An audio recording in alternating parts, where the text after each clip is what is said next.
Tesla, BMW, Geely, SAIC, Mercedes all have filed lawsuits against the European Commission in response to EU tariffs on importing Chinese EVs. In this video, we're going to look at what those tariffs are and understand why the industry giants are so concerned. And if you stick around until the end, we'll reveal how this fits into the big picture concerning electric vehicles. I'm Jonas and welcome to Dave Takes It On. If you followed our channel for a while, you'll be all too aware that any conversation around electric vehicles inevitably ends up bringing China into the conversation. That's because China accounts for around 76% of the world's electric vehicle production. It also manufactures 2/3 of the world's lithium-ion batteries, which are crucial in EV manufacturing. China simply cannot be ignored. It may seem surprising to see Tesla, BMW, and Mercedes uniting in their opposition to these tariffs, as Chinese manufacturers understandably pose a major threat to their business models. Yet all have filed legal challenges at the Court of Justice of the European Union, though it should be noted that court documents filed on the 22nd of January 2025 don't reveal any further details. Those expecting a quick resolution are going to be in for a bit of a disappointment, as the typical length of time for a challenge is around 18 months and it can be appealed.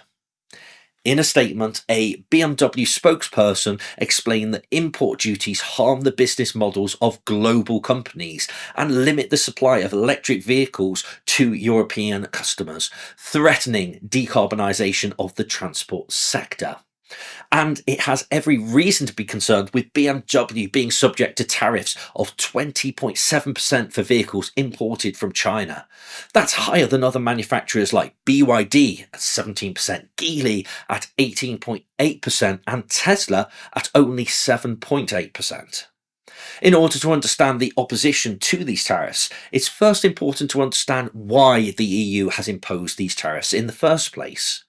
The EU has accused the Chinese government of unfairly subsidising domestic manufacturers, allowing them to produce EVs at significantly lower cost. This, in turn, threatens Western manufacturers, which are simply unable to compete at those prices.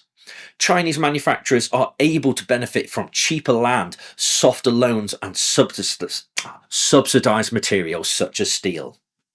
European car makers have been losing market share to these Chinese companies, which have targeted budget-conscious buyers whilst offering innovative features and designs.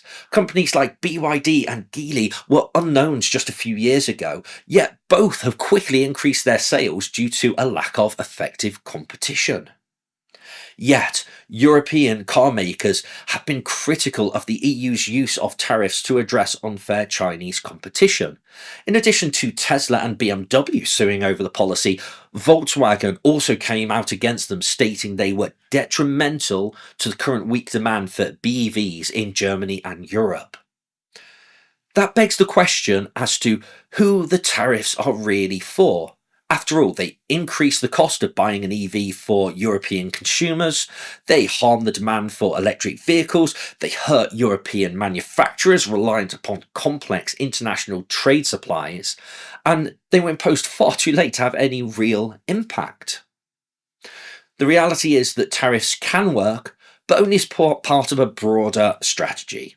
They can be effective short-term solutions to market distortions, but rarely work in the long term. They're also only as effective as they are implemented. In this case, the EU tariffs only apply to BEVs, battery electric vehicles, meaning that hybrid vehicles are not included.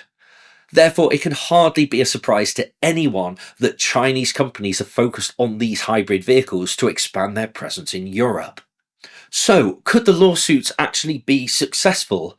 Well, it's hard to say. The European Commission will not want to back down on a signature policy like the Chinese EV tariffs.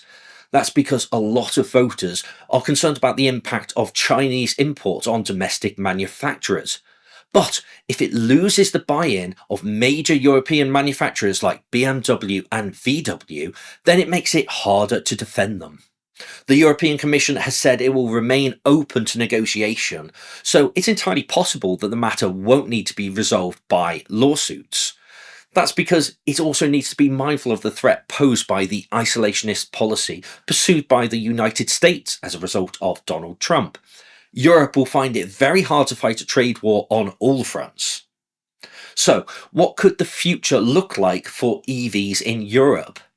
The UK has been keen to set itself apart from the US and the EU, announcing that it has no plans for EU-style tariffs on Chinese EVs. It's of course important to note that the UK does not have much in the way of vehicle manufacturing, but the same is true of many EU countries, outside of those manufacturing giants like Germany and Italy. Could the European Commission shift policy to protect the interests of those other EU members? My position is simple. Tariffs don't work and only push up prices for consumers. Global trade has been transformed by manufacturing giants like China, making high-end products like EVs and TVs more affordable than ever before. Without Chinese manufacturers like Dacia and Leapmotor, UK and European buyers would be denied ultra-budget models that can start from as little as £15,000. And without competition, Western manufacturers wouldn't have been forced to slash EV prices like we've seen recently with the Renault 5 and the Fiat Grand Panda.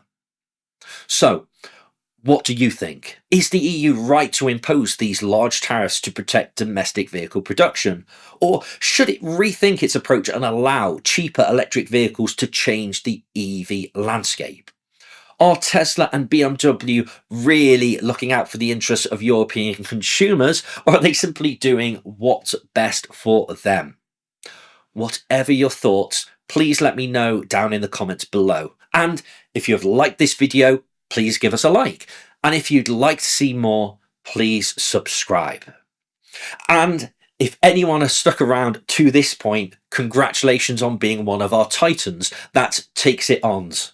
If you'd like to support a small independent channel like ours, please consider joining as a Patreon member, where you'll get exclusive videos, bloopers, behind the scenes content, and a live chat.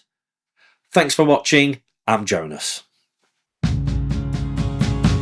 We want to thank you for watching along as Dave takes it on. And if you like what we do, all we ask of you is to click that like and subscribe to follow along. Thank you for watching Dave Takes It On. Yep. I can't think of anything interesting to say. And red light is on. So does that mean we're recording this time? Well, maybe with terrible audio, or It might work properly. that would be a first for us, wouldn't it? Technical issue after technical issue.